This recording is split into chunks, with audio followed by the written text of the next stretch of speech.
My dad spotted me limping through a torrential Atlanta downpour with my 1-year-old son Malik balanced on my hip. He slammed the brakes of his Ford F-15, the tires screeching against the wet pavement. He jumped out rain immediately, soaking his jacket. "Why are you walking? Where is your car?" he demanded, his eyes darting to my ankle encased in a walking boot. I wiped the rain from my face and adjusted Malik's weight. His mom took it. She showed up at the grocery store and snatched the keys right out of my hand. She told me I was lucky they even let me stay in their house and that the car belongs to their family now to keep me controlled. My dad didn't offer a hug or empty platitudes. He just grabbed the diaper bag from my shoulder and opened the passenger door. "Get in the car. We are fixing this tonight." What he didn't know was that I wasn't just planning to get my keys back. Tucked beneath the spare diapers and wipes in that bag was a laptop containing the financial execution of an entire family. Before I tell you how I brought down their fake empire, let me know where you are watching from in the comments below. Hit like and subscribe if you have ever had to show people exactly who they are dealing with. The rain beat a relentless rhythm against the windshield as we drove through the slick Atlanta streets. The rhythmic thumping matched the heavy, steady thudding in my chest. Beside me, my father Jerome gripped the steering wheel with white-knuckled intensity. He had always been a man of action, a retired Marine who believed problems were things to be confronted and neutralized, not endured. I watched his jaw clench, a muscle feathering under his cheek, and I knew exactly what he was thinking. He was picturing the confrontation, mapping out how to retrieve a stolen SUV from a woman he already despised. He thought this was a simple matter of theft and disrespect. He was focused on the immediate insult, the sheer audacity of Barbara leaving his injured daughter and infant grandson stranded in a storm. He didn't know the depth of the rot. He didn't know that the stolen car was merely a symptom of a much larger systemic disease infecting Marcus's family. He saw the surface-level disrespect, the blatant power play from a mother-in-law desperate to exert control. What he couldn't see, what no one but me had seen yet, was the intricate web of financial fraud, desperate loans, and precarious social climbing that defined their existence. They portrayed themselves as the black elite of Atlanta, hosting lavish parties and driving luxury cars. But their entire life was built on a foundation of sand, and I had the documentation to prove it. "Did she touch you?" my dad asked, his voice low and tight. "When she took the keys, did she put her hands on you, Maya?" I looked down at Malik, who had finally fallen asleep against my chest, his small breaths warm through my damp shirt. "No, she just grabbed them off the checkout counter while I was paying. Said something about how a woman who doesn't earn a paycheck doesn't need an $80,000 vehicle." My dad let out a short, harsh laugh. "Doesn't earn a paycheck? Right. Because raising her grandson and managing her son's chaotic life isn't work. And last I checked, my name is on the title of that car, not hers. We'll see how much she likes walking when I report it stolen." I didn't correct him about the title. I didn't tell him that I had quietly transferred the ownership to a corporate entity a month ago as part of a larger strategy. I needed him focused on the immediate anger, the protective instinct that would get us through the front door of Barbara's ridiculous McMansion. I needed his intimidating presence to distract them while I executed my plan. The truth was, I wasn't the helpless, unemployed housewife they all believed me to be. When Marcus and I got married 3 years ago, I had just finished a grueling stint at a top accounting firm specializing in forensic audits. I was burned out, exhausted by the corporate grind, and when I got pregnant with Malik shortly after the wedding, Marcus insisted I stay home. "Let me take care of you," he had said, playing the role of the traditional, successful provider.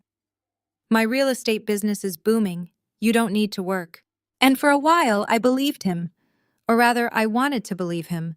I wanted the stability he promised. But old habits die hard, and when the bank statements started looking strange, when large sums of money were moved between accounts without clear explanation, the auditor in me woke up. I started digging.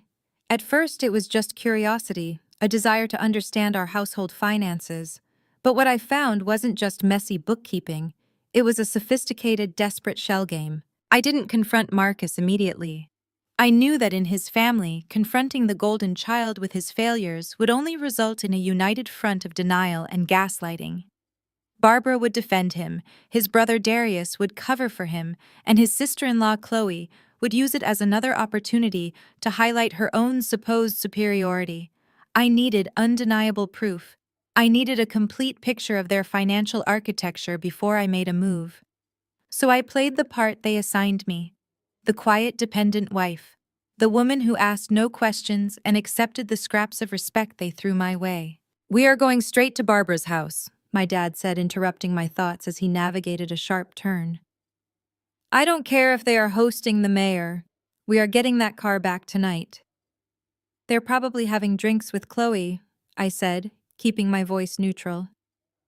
"It's Thursday. Chloe always comes over for wine on Thursdays to complain about how hard it is running a spa. Chloe. The mere thought of her made my blood boil hotter than Barbara's theft. She had married into the family a year after I did, and from day one she had made it her mission to establish herself at the top of the hierarchy. She loved playing the benevolent, successful white savior to her black in-laws, constantly offering unsolicited advice and thinly veiled insults about my lack of ambition. "Let her complain," my dad grumbled. "She can complain while I take the keys back. I'm not leaving without them, Maya. You understand me? Nobody treats my daughter like a second-class citizen and gets away with it." I looked out the window at the blurred lights of the city. The rain was easing up slightly as we approached the gated community where Barbara lived. "I know, Dad," I said quietly. "We are going to handle it." I patted the diaper bag resting near my feet, feeling the solid rectangular shape of the laptop hidden beneath the baby clothes. We were going to handle it all right. But not in the way he expected. They thought they had taken my mobility, my independence. They thought they had put me in my place. They had no idea they had just handed me the match to burn their entire fake empire to the ground. The heavy oak double doors of my mother-in-law's house were never locked before 10 in the evening. My father didn't bother knocking. He simply pushed the heavy brass handle, the solid wood swinging inward with a loud thud that echoed through the grand marble-floored foyer. We stepped inside, dripping cold rainwater onto the pristine entryway. The house was stiflingly warm, smelling of expensive vanilla candles and unearned privilege. From the sunken living room to our right, the soft clinking of crystal glasses abruptly stopped. There sat Barbara lounging on her custom velvet sofa, like a queen holding court. Around her neck sat a dazzling diamond pendant. I recognized the cut and the platinum setting instantly. It was the exact necklace she had purchased 3 weeks ago using a supplementary credit card tied to my primary account, a card I had explicitly instructed my husband to destroy. She was casually sipping a dark, robust red wine, looking perfectly unbothered by the raging storm outside, or the fact that she had just left her infant grandson stranded in it. Sitting directly across from her, perched on a matching velvet accent chair, was Chloe. Chloe was married to Marcus's younger brother, Darius. She was a petite blonde woman who had perfected the art of weaponizing her fragility and utilizing her tears to manipulate every social situation to her advantage. She always wore soft, neutral tones to project an image of quiet, effortless luxury, and tonight was no exception. She looked up at us with wide, innocent eyes that entirely masked the venom she usually reserved just for me when the men of the family were not around. Barbara slowly lowered her wineglass, her lips curling into a sneer of pure, unadulterated disgust. "Did you actually call your daddy to come throw a tantrum for you, Maya?" she asked, her voice dripping with condescension. She did not even offer to take her sleeping grandson from my tired arms. She just gestured vaguely toward the floor with her manicured hand. "You are tracking mud and filthy rainwater all over my authentic Persian rug. Do you have any idea how much that costs to professionally clean? Of course you do not. You have no concept of the maintenance required for a lifestyle like ours. You have been clinging to my son for 3 years, not earning a single dime, contributing absolutely nothing to this family's legacy, while he breaks his back day and night to provide a roof over your head." I stood there, the rainwater dripping from my hair onto my jacket, securely holding my sleeping child. I did not blink. I did not raise my voice. I did not give her the satisfaction of seeing me break. I just looked at that diamond necklace resting against her collarbone and thought about the highly classified forensic audit file currently sitting on the hard drive in my diaper bag. But Barbara was not finished. She turned her gaze to Chloe with a look of exaggerated theatrical pride. "You should really look at Chloe and learn how a woman of actual value carries herself," Barbara continued, making sure her voice echoed perfectly off the high vaulted ceilings. "Her family just funded her gorgeous new medical spa over in Buckhead. She is a brilliant entrepreneur. She is bringing real wealth and prestige into this family. She is a true partner to her husband. Meanwhile, you just sit at home draining my son's bank accounts, acting like a perpetual victim, and then have the audacity to complain when I take back a vehicle that my family generously paid for. You should be on your knees thanking me for letting you live this life." Before I could speak, Chloe decided it was her turn to perform her favorite role. Chloe set her crystal wine glass down on the marble coffee table and let out a soft, breathy sigh. She looked at me with an expression of deep manufactured pity, the kind of look that was explicitly designed to humiliate rather than comfort. "Oh, Maya," Chloe cooed, her voice laced with that specific brand of fake sympathy she used to assert social dominance. "You are getting Mom's beautiful rug completely wet. You look so frantic and disheveled right now. It is honestly a little embarrassing for you. If you needed money for an Uber to get home from the grocery store, you could have just called me. I can easily lend you a few bucks, so you do not have to drag your poor father out into the storm." She stood up, smoothing down her immaculate cashmere skirt, and took a cautious step toward me, as if she were approaching a volatile, wounded animal. She wanted to play the refined peacemaker in front of my father. "You just need to accept the reality of your situation," Chloe said, lowering her voice into a condescending whisper meant just for me. "Marcus is a highly successful real estate broker. This family operates at a very high level. You do not bring any income or status to the table. You should be grateful they let you drive that luxury SUV at all. Please do not try to act like you are on our level, Maya. It just makes things awkward for everyone involved. You do not belong in this world, and throwing a fit will not change that." The sheer audacity of her words hung heavily in the air of the living room. This woman, whose entire spa venture was secretly financed through a complex web of fraudulent loans orchestrated by my husband and his mother, was standing in front of me lecturing me about wealth and status. She was playing the wealthy, benevolent savior, completely oblivious to the terrifying fact that she was nothing more than a disposable pawn in Barbara's financial shell game. She truly thought her proximity to whiteness and her family's initial investment made her untouchable in this house. My father had heard enough. I felt the intense heat of his anger radiating beside me.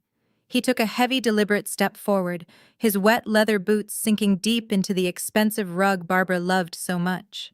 He was a man who commanded absolute respect without ever having to ask for it, a man who had seen real combat and had zero tolerance for the petty, venomous games of suburban socialites. The sudden aggressive shift in his posture made Chloe physically recoil. Her fake sympathy instantly dissolved into genuine, wide-eyed fear as she scrambled backward toward the safety of the velvet sofa. "Listen to me very carefully." My father growled, his voice vibrating with a quiet, dangerous energy that seemed to instantly lower the temperature in the room. "I am not here to play high society games with you people. I am not here to listen to your delusions of grandeur. I am here for the keys to the vehicle that belongs to my daughter. And if you do not hand them over in the next 5 seconds, I am going to teach you exactly what kind of level we operate on. And I promise you, it is not a level you are prepared for." Barbara's eyes widened, and for a fraction of a second, the arrogant, untouchable facade slipped. She realized she was not dealing with the quiet, compliant daughter-in-law she thought she had successfully broken. She was dealing with a fiercely protective father. She clutched her wine glass tighter, her manicured knuckles turning stark white against the crystal, suddenly realizing the precariousness of her physical situation. But before my father could take another step toward her, before Barbara could formulate a lie to defend herself, a sharp, arrogant voice rang out from the top of the grand, sweeping staircase. "That is absolutely enough. Call the cops, Mom." We all looked up. Marcus was slowly descending the curved wooden staircase, casually adjusting the cuffs of his tailored suit jacket.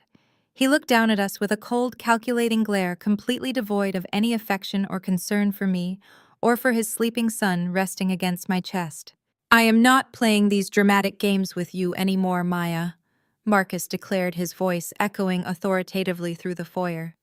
"I will have your father arrested for trespassing and threatening my family right now, and as for you, I am stripping you of custody tonight."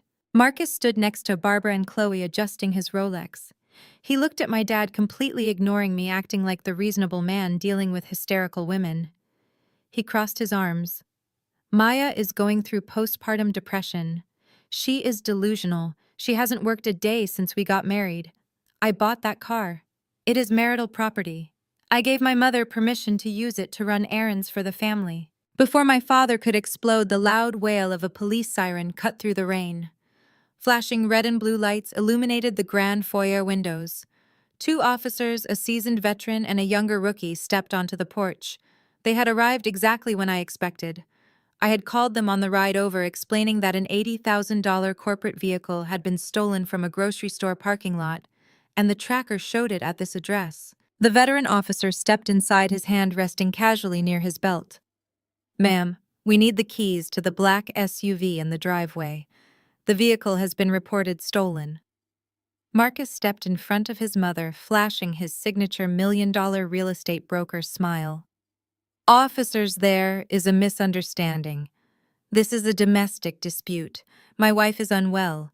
I purchased that vehicle. It is marital property, and my mother has my full authorization to drive it." The officer looked at Marcus, unimpressed by the tailored suit. "Sir, the registered owner reported it stolen. We need the keys now, or we will have to proceed with an arrest." Marcus let out a condescending sigh and turned to me. "Maya, tell them to leave. You are embarrassing yourself. You know perfectly well that car is registered in my name. I bought it as a push present." I didn't argue. I didn't raise my voice to defend my sanity. I simply reached into the diaper bag, pulled out my phone, and opened a digital document folder. I held the screen out to the veteran officer. "Actually, officer, my husband is mistaken. The vehicle is not marital property. It is registered to a corporate entity, Aegis Financials. Here is the registration, the corporate ownership documents, and my identification, proving that I am the director of forensic auditing for the firm. The vehicle was assigned to me for professional use. The woman sitting on the couch stole it from a public parking lot. That is grand theft of a corporate asset." The officer scrutinized the documents on my phone, nodding slowly. He turned back to Barbara. "Ma'am, I am asking you one last time. Hand over the keys, or turn around and put your hands behind your back." The color drained entirely from Barbara's face. The smug, untouchable matriarch was suddenly terrified. She looked at Marcus, her eyes wide with panic. "Marcus, do something. Tell them they are wrong." Marcus was staring at me, his jaw slack. "Aegis Financials," he repeated the name, clearly registering. "You work for Aegis." Chloe jumped up from the velvet sofa, stepping toward the officers. Her voice took on that sharp, demanding tone of someone accustomed to never being questioned. "Excuse me, officers. You are making a massive mistake. My husband's family is very prominent in this community. My father plays golf with the chief of police. This woman is having a mental breakdown. You cannot just come in here and threaten my mother-in-law." The veteran officer turned his attention to Chloe, his expression hardening. "Ma'am, step back immediately. If you interfere with this investigation, you will be arrested for obstruction." Chloe froze, her white privilege utterly useless against corporate theft charges. She shrank back, hiding behind Marcus.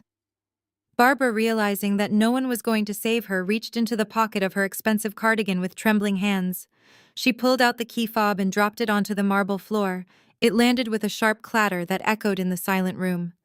My father bent down, retrieved the keys, and handed them to me. Marcus glared at me, his face contorted with a mixture of shock and fury.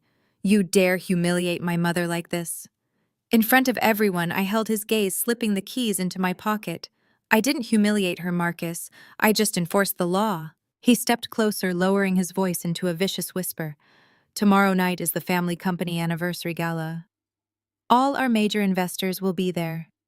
Chloe's parents are flying in. I will announce our divorce from the stage. I will tell everyone how unstable you are. I will make sure you are destroyed in this town. You will never see Malik again. I smiled a genuine, relaxed smile. I look forward to it. Make sure you wear your best suit, Marcus. The following evening, the crystal chandeliers of the St. Regis Ballroom cast a golden glow over Atlanta's most influential figures. I walked through the double doors, my heels sinking slightly into the plush carpet, moving with a steady, unbroken rhythm. I wore an emerald green gown that my mother-in-law had once deemed too bold for a woman of my station. Tonight, it was my armor. The room was a sea of tailored tuxedos and designer dresses, a carefully curated gathering of the city's black elite, mingling effortlessly with Chloe's wealthy white relatives. The clinking of champagne flutes and the low hum of jazz string instruments masked the financial decay I knew was rotting beneath the floorboards of this entire event. As I navigated the crowded room, I caught sight of Barbara holding court near the ice sculpture. She wore a smug, victorious expression, clearly believing the events of the previous night were a minor setback, a temporary inconvenience she had already smoothed over in her mind. I ignored her and scanned the room for my assigned seat. I didn't have to look far before Chloe materialized from the crowd holding a clipboard like a weapon. She wore a champagne-colored silk dress that matched her manufactured persona perfectly. She grabbed my arm, her manicured nails digging into my skin with surprising force, and steered me away from the prime tables near the stage. She led me past the tables draped in white linen and adorned with towering floral centerpieces, pushing me toward the very back of the ballroom. She finally stopped at a small, unadorned table pushed dangerously close to the kitchen swinging doors. The table was currently occupied by 3 members of the catering staff on their break. They looked up confused by my presence in a formal gown. Chloe leaned in the scent of her expensive floral perfume, suffocating in the tight space. She lowered her voice to a harsh, mocking whisper. "You really should know your place by now, Maya. You do not belong at the main tables with the investors and the family. My parents flew in from Connecticut for this, and they certainly do not need to be subjected to your desperate energy. Tonight is about celebrating real success, not indulging a housewife clinging to a dying marriage." She picked up a stray napkin from the table and tossed it lightly toward my plate. "Just sit here and try to be invisible. In about 20 minutes, Marcus is going to take that stage and officially announce the divorce. He is going to inform all our major partners that he has successfully restructured the company and transferred all the core assets into Barbara's secure trust. By the time dessert is served, you will be legally and financially erased from this family. You will be on the street with absolutely nothing. Consider this corner table a preview of your new reality." I did not flinch. I did not cry. I did not give her the satisfaction of seeing a single crack in my composure. Instead, I calmly reached over to the passing dessert tray of a startled waiter and picked up a small lemon tart. I took a slow, deliberate bite, savoring the sharp citrus flavor, and locked eyes with my sister-in-law. "You are so eager to secure your position at the top of this hierarchy, Chloe," I said, my voice smooth and conversational, completely unaffected by her venom. "But you are playing checkers while the rest of us are playing chess." Chloe scoffed, crossing her arms defensively. "Save the cryptic warnings, Maya. You have zero leverage. Marcus already told me about your little stunt with the police last night. You are just a bitter woman losing her meal ticket." I swallowed the bite of the tart and wiped my fingers delicately with a napkin. "Am I? Let me ask you a very simple question, sister-in-law. Have you ever actually wondered why a highly successful commercial real estate firm like Marcus's would need to continuously funnel massive amounts of liquid cash through a boutique medical spa?" I watched the arrogant smirk freeze on her face. Her eyes darted rapidly, the gears in her head grinding as she tried to process my words. "What are you talking about?" Chloe demanded, her voice losing its previous manufactured smoothness. "Marcus is an angel investor in my business. He believes in my vision. He is helping me scale the brand." "Angel investor," I repeated, letting out a soft, genuine laugh. Chloe medical spas do not require weekly cash injections of $50,000 to scale. They definitely do not require complex offshore routing numbers to pay local estheticians.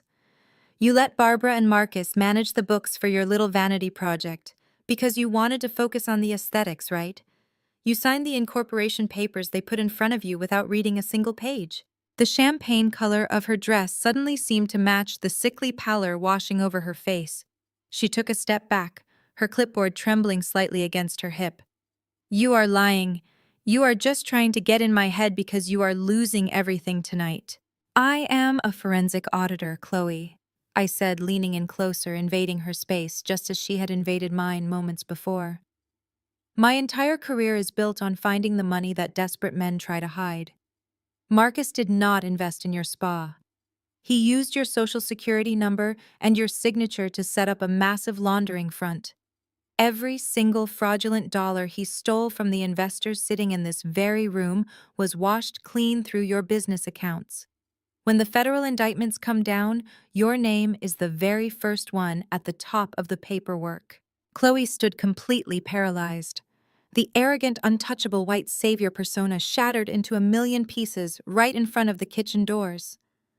Her mouth opened, but no words came out. The absolute terror in her eyes told me she knew I was telling the truth. She knew she had never looked at the ledgers. She knew she had blindly signed every document Marcus handed her. Before she could mount any sort of defense or ask another question, the sharp, clear sound of a spoon tapping against crystal rang out through the grand ballroom. The ambient chatter of the crowd immediately died down.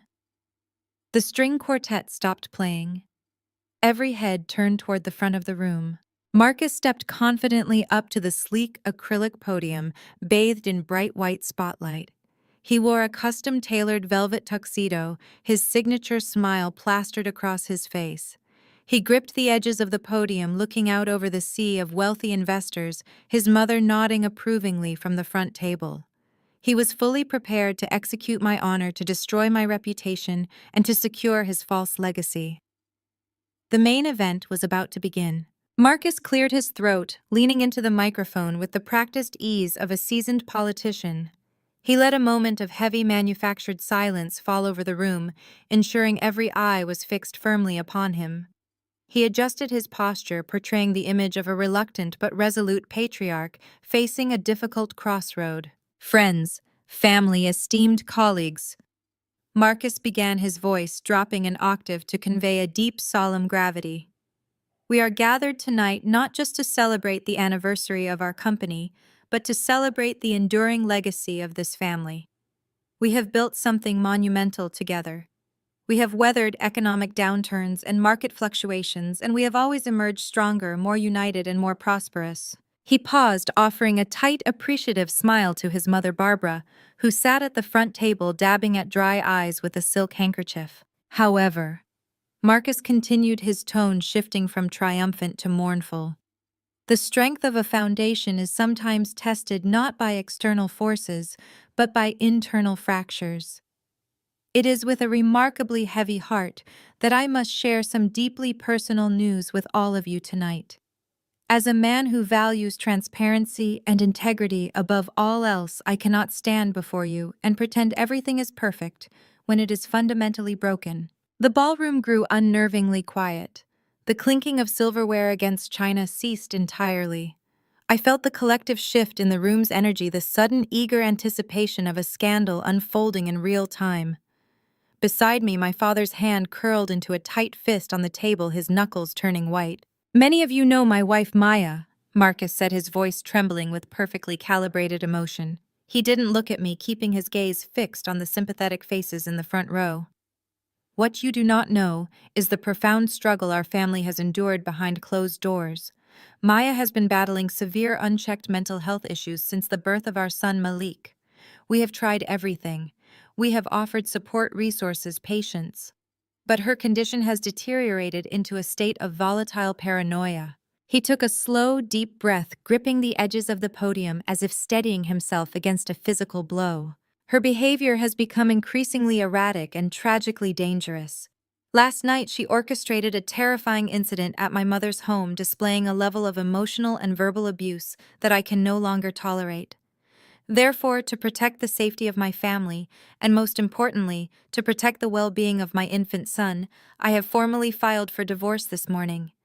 I will be seeking full sole custody of Malik to ensure he is raised in a stable, nurturing environment, far removed from this toxicity. A collective gasp echoed through the grand ballroom.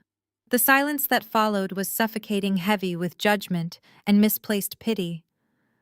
I felt the immediate stinging burn of 100 eyes turning toward the back corner where Chloe had banished me. I saw the whispered comments behind raised hands, the exchanged glances of shock and condemnation. They were looking at me not as a woman betrayed, but as a broken, unstable liability who had finally been exposed. Chloe, sitting near the stage, turned in her chair and shot me a look of pure, unadulterated triumph. She had won. The narrative was set. I was officially the villain of their story, the disposable outcast being publicly excised from their elite circle. My father's chair scraped violently against the floor as he abruptly stood up. The raw, unfiltered fury radiating from him was palpable. He wasn't going to let this stand. He was going to walk up to that stage and physically dismantle the man who was attempting to destroy his daughter. I reached out my hand, clamping down hard on his forearm. "No, Dad," I whispered, my voice steady, betraying none of the adrenaline surging through my veins. "Let him finish digging his grave.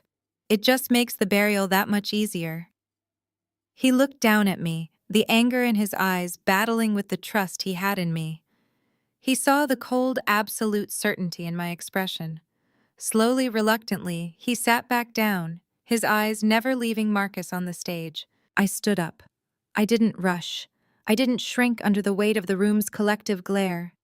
I smoothed the skirt of my emerald green gown and began walking toward the stage, my heels clicking rhythmically against the polished wood floor that bordered the carpet. The crowd parted instinctively, a mixture of morbid curiosity and apprehension clearing a path for me. Marcus saw me approaching, and his perfectly cultivated expression of sorrow morphed into genuine panic for a fleeting second before he masked it with arrogant annoyance. He thought I was coming up to scream, to cry, to validate every single lie he had just spun. He thought I was playing exactly the role he had written for me. I stepped onto the stage, the bright spotlight momentarily blinding me. I didn't look at Barbara, whose mouth was hanging slightly open in shock. I didn't look at Chloe, whose triumphant smile had frozen into a mask of sudden unease. I walked directly up to Marcus. He moved to block the microphone, leaning in close. "Maya, stop. You are making a fool of yourself. Security is going to drag you out of here in front of everyone." I didn't argue. I simply reached around him, my movement so fast and decisive he didn't have time to react, and pulled the microphone firmly from the stand. I turned to face the sea of wealthy investors, the elite socialites, the people who had just silently convicted me, based on the words of a con artist. "You speak so eloquently about protection, Marcus," I said, my voice echoing clearly and powerfully across the vast room, cutting through the lingering murmurs. "You speak so passionately about safeguarding your family's legacy and protecting the vulnerable. That is a truly beautiful sentiment." I turned slightly, locking eyes with him. He was standing entirely too close, his jaw clenched, his eyes silently threatening me to stop. "So," I continued, turning my attention back to the captivated audience, "since we are prioritizing transparency and protection tonight, why don't we show everyone exactly how you have been protecting their financial investments?" I did not wait for his permission. I turned on my heel, the emerald fabric of my gown sweeping across the stage, and walked purposefully toward the audio-visual control podium tucked off to the side. The young technician manning the station looked terrified, his hands hovering over the soundboard, but I simply offered him a sharp, reassuring nod. I reached into the hidden pocket of my dress, retrieved a sleek silver USB drive, and slotted it directly into the master input port. A high-pitched hum briefly interrupted the jazz music before the massive floor-to-ceiling LED screen behind Marcus flared to life. The soft, ambient branding of his real estate firm was instantly replaced by stark, high-contrast financial data. Rows of bank statements highlighted transfer logs, and a sprawling, interconnected web of corporate entities illuminated the ballroom. The diagram was undeniable.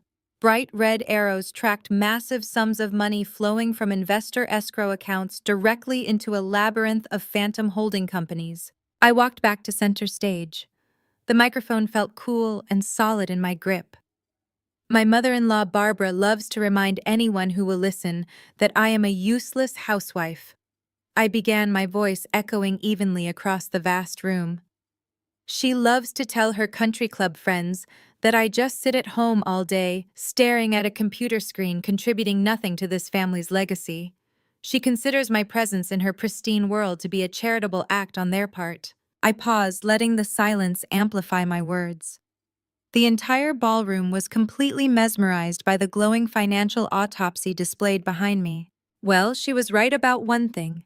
I did spend a lot of time staring at a computer screen, and thanks to those endless keystrokes, I discovered exactly what this family's legacy actually is. I gestured toward the screen. This highly prosperous real estate empire, the one you have all poured your hard-earned capital into, does not exist. It is a house of cards, a textbook Ponzi scheme.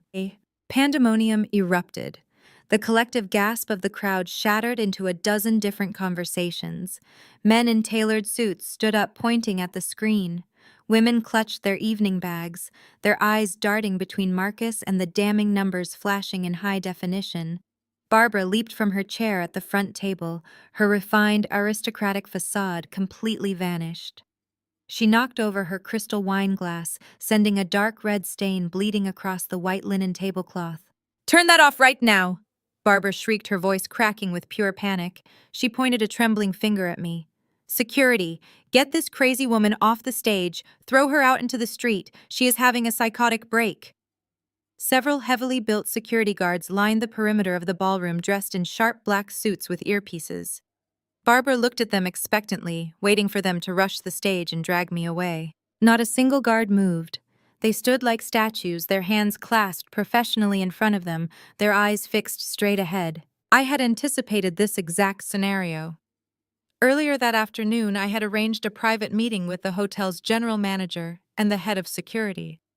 I had presented my credentials as a licensed forensic auditor and provided them with a sealed folder containing a federal subpoena targeting Marcus's firm scheduled to be executed at dawn.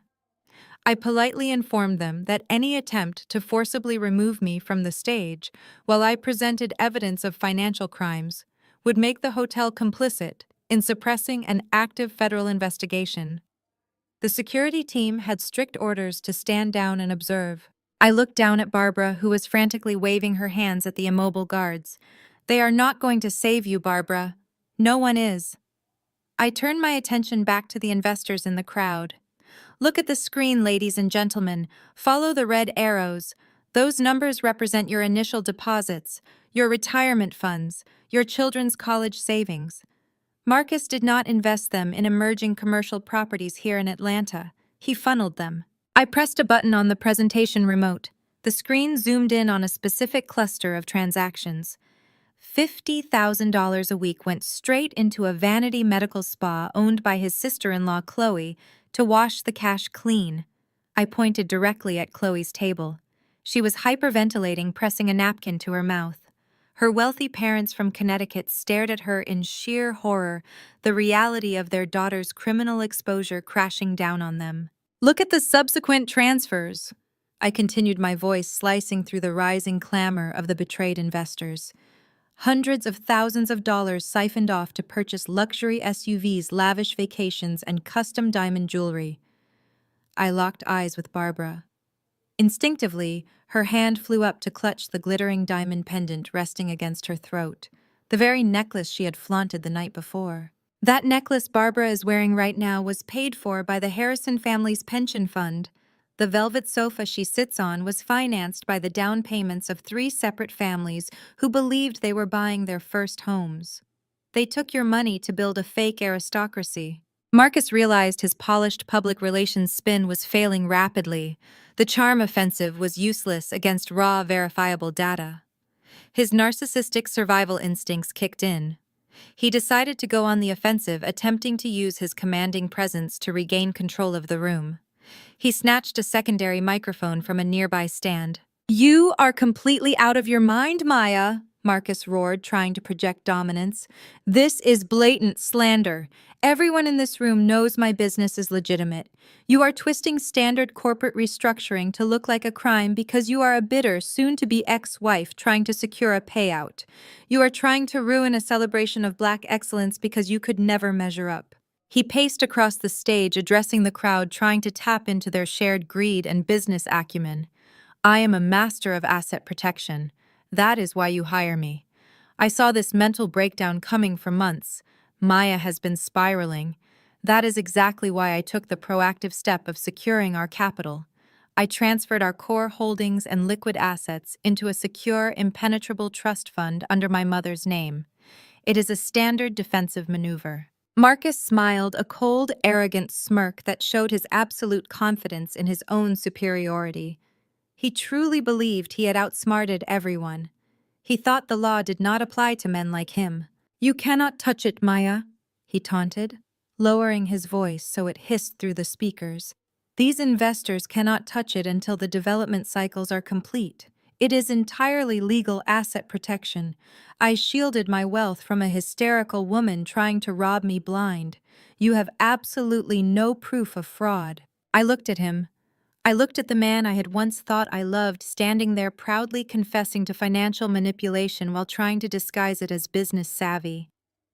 He had just handed me the final piece of the puzzle on a silver platter. I smiled.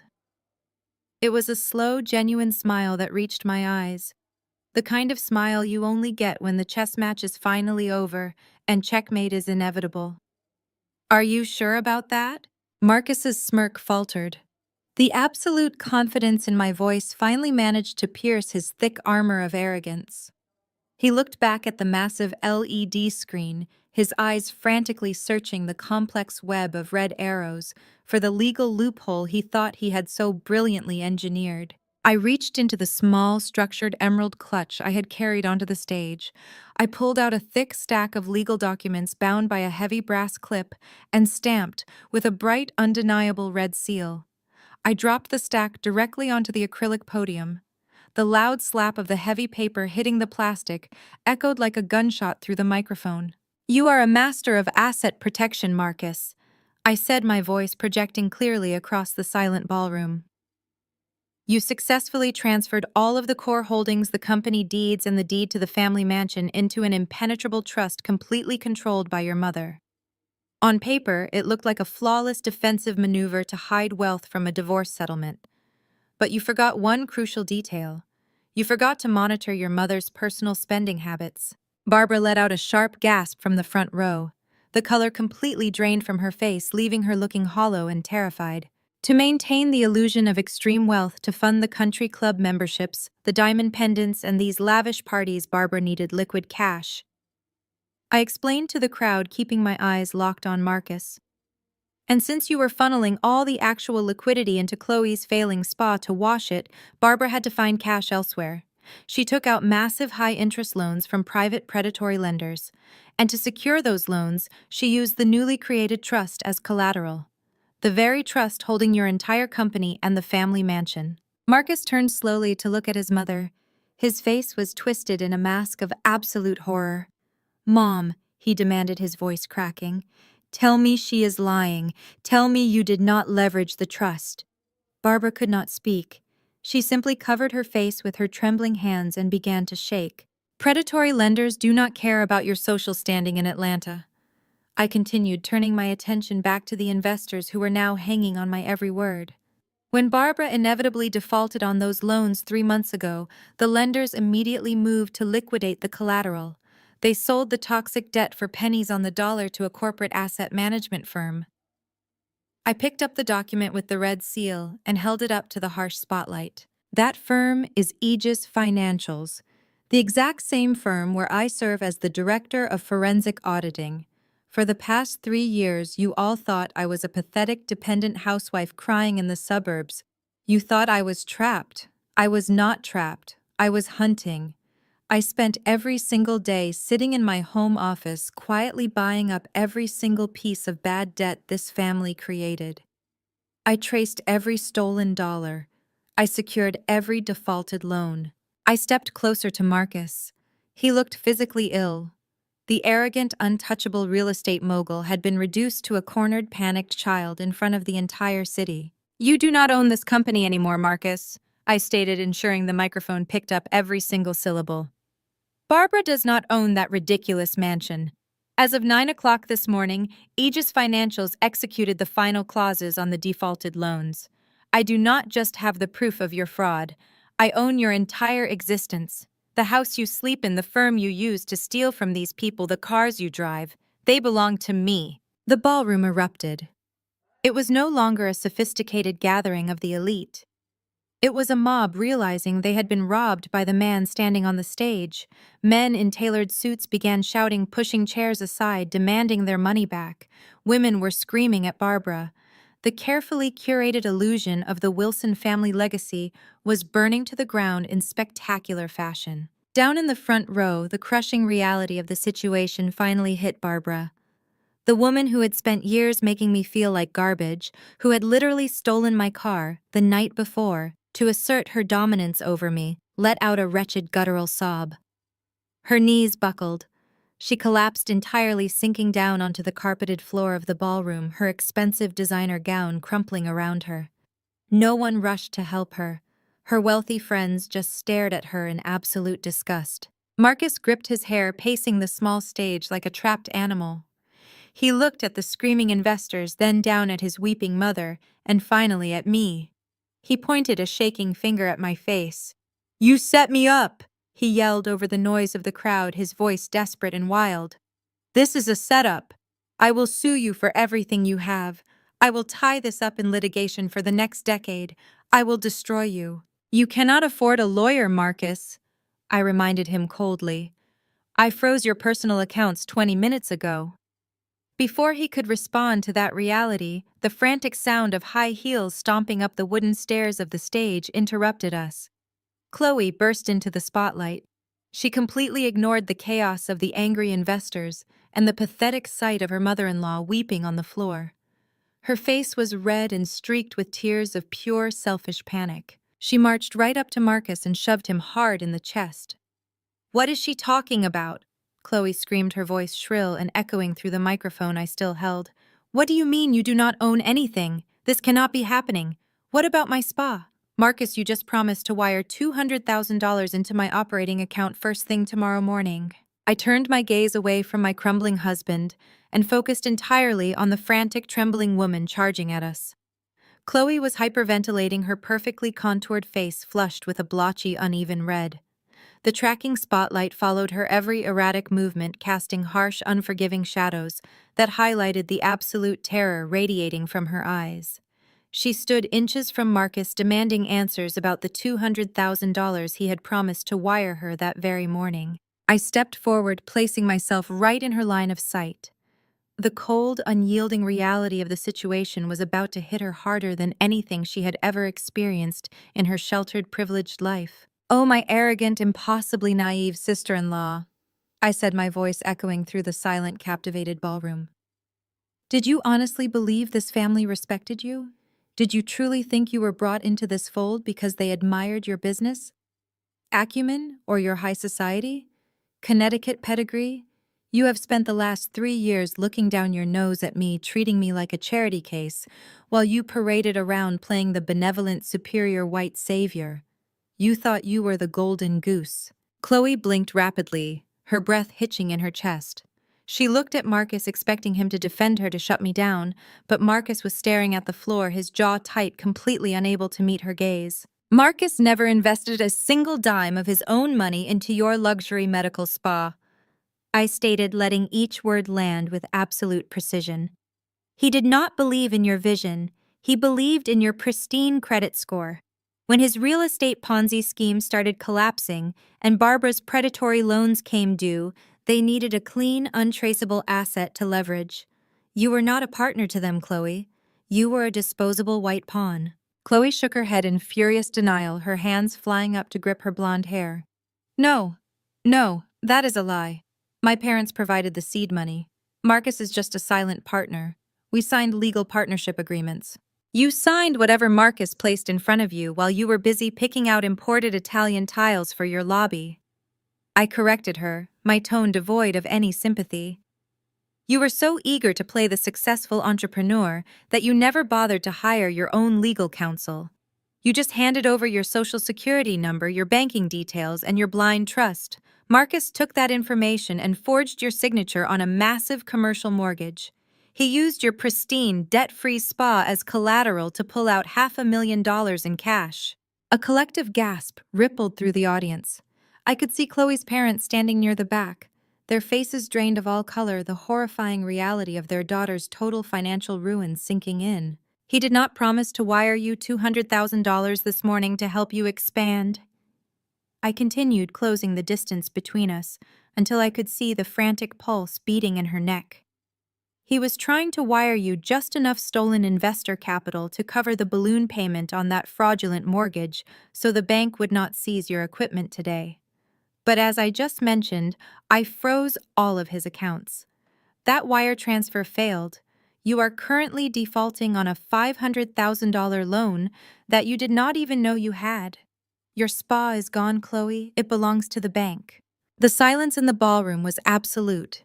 The elite crowd, the investors, the catering staff hiding by the kitchen doors, everyone watched the utter destruction of Chloe's manufactured reality. For years, Chloe had used her inherent privilege as a shield and a weapon. She had weaponized her tears to manipulate every family dynamic, secure in the knowledge that society would always view her as the victim and me as the aggressor. She had mocked my lack of income, flaunted her family's wealth, and treated my existence as a stain on her perfect aesthetic. She firmly believed her status made her untouchable in this family. She looked out at the crowd, her eyes wide and desperate, searching for someone to intervene. She looked at the hotel security guards standing at the perimeter, hoping her usual brand of fragile distress would compel them to step in and save her from this nightmare. But the guards remained perfectly still, hands clasped behind their backs. The wealthy attendees, including her own parents, were paralyzed by the sheer magnitude of the financial crimes unfolding on the stage. White tears held absolutely no power against ironclad federal bank fraud. The realization hit her with the force of a freight train. She was not the esteemed daughter-in-law. She was the fall guy. She was the one holding the bag for $500,000 of stolen money. When the federal investigators arrived, her name was the one printed on the fraudulent mortgage applications. Barbara and Marcus had set her up to take the hardest fall. Something inside Chloe snapped completely. The refined, soft-spoken socialite vanished, replaced by a woman pushed into sheer, unadulterated madness. She whipped around to face Marcus. She did not yell. She shrieked a primal, deafening sound that made the microphone feed screech with painful feedback. "You used me!" Chloe screamed, launching herself at my husband. Before Marcus could raise his hands to defend himself, Chloe's palm cracked across his face with a sickening, violent slap. The sound echoed through the grand ballroom, followed instantly by the gasp of the crowd. Marcus stumbled backward, his hands flying to his reddening cheek in pure shock. But Chloe was not finished. The polished veneer was entirely gone. She lunged forward again, grabbing the lapels of his custom velvet tuxedo, shaking him violently. "You stole my identity! You stole my business!" She sobbed hysterically, her nails digging into his expensive fabric. "My family trusted you. I trusted you.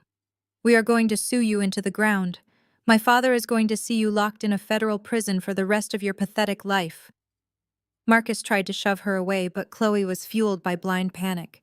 She turned her wild, tear-streaked face toward the floor where Barbara was still crumpled, weeping into the expensive carpet. Chloe ripped herself away from Marcus and marched to the edge of the stage, pointing a trembling, accusatory finger down at her mother-in-law. The high society gala had officially devolved into a spectacular, humiliating circus. "And you," Chloe shrieked down at Barbara, "you sat in my house drinking my wine while you plotted to bankrupt me. You let me pay for your lavish dinners while you were secretly destroying my life. You are nothing but common thieves masquerading as elite." Barbara could not even formulate a response. She just continued to sob, clutching her stolen diamond necklace, entirely broken by the public exposure of her crimes. The matriarch, who had ruled with an iron fist, was now just a pathetic crying heap on the floor, being verbally eviscerated by the very woman she had claimed was the paragon of high society. The crowd was in absolute uproar. Investors were shouting into their cell phones, desperately calling their lawyers. Flashbulbs from smartphones were going off, recording every second of the family's total annihilation. The carefully constructed Wilson empire was burning in high definition. I stood back and watched the flames. I felt no pity. I felt no guilt.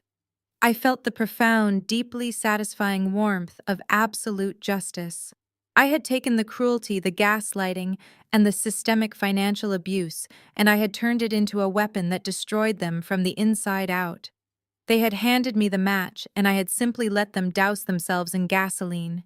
Chloe turned back to Marcus, raising her hand to strike him again, her chest heaving with manic sobs. Marcus raised his fists, finally preparing to physically defend himself against his brother's wife. Right at that exact second, before the second blow could land, the heavy oak doors at the main entrance of the ballroom slammed open with a concussive boom that momentarily silenced the screaming crowd. The chaotic circus froze. Every head in the room turned toward the back of the hall. Standing in the doorway, framed by the dim light of the corridor, was a tall, broad-shouldered silhouette. "Nobody move a single muscle." A cold, authoritative voice rang out, slicing through the tension like a blade of ice. The heavy oak doors stood wide open, the ambient light from the hotel corridor framing the silhouette of a tall, broad-shouldered man.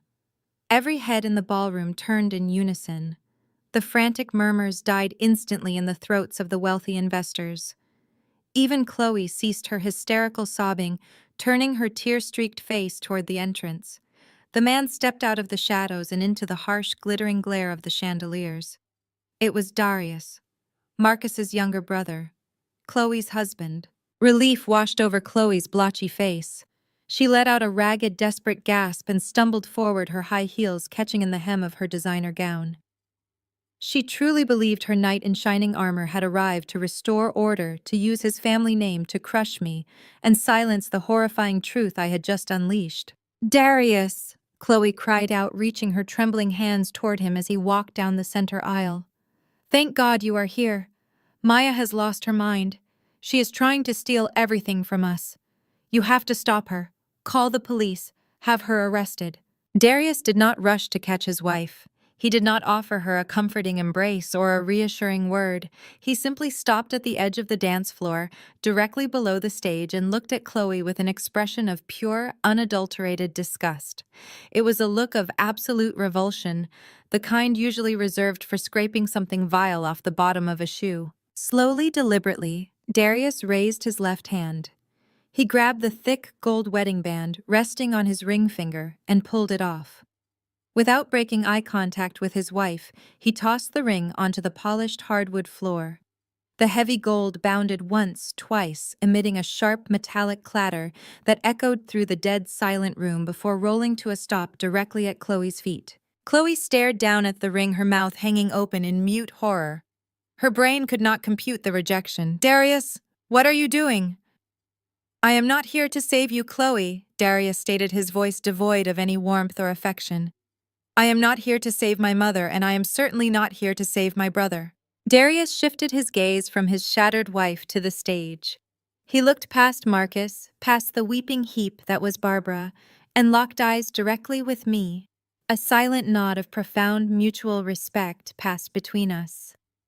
"I am here," Darius announced to the captivated crowd, his voice projecting with a quiet, undeniable strength, "because I have been working alongside Maya for the last 2 months." The ballroom erupted into a fresh wave of absolute shock.